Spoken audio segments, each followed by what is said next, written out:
Hello guys, lily ബ്ലോഗിലേക്ക് ഏവർക്കും സ്വാഗതം. എൻ്റെ ഇന്നത്തെ ഒരു ചെടി ബിഗോണിയ ചെടിയാണ് കേട്ടോ.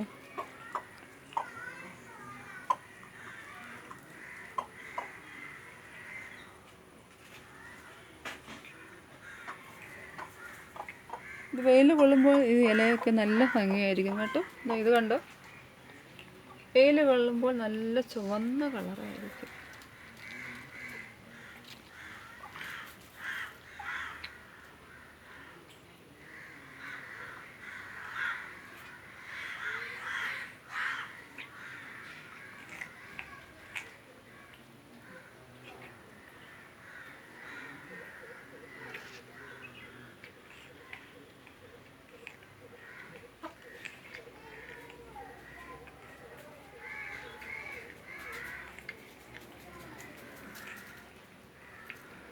ഈ ബിഗോണിയ ചെടി നിങ്ങൾക്ക് ഇഷ്ടപ്പെട്ടെങ്കിൽ ലൈക്ക് ചെയ്യുക, ഷെയർ ചെയ്യുക, സബ്സ്ക്രൈബ് ചെയ്യുക.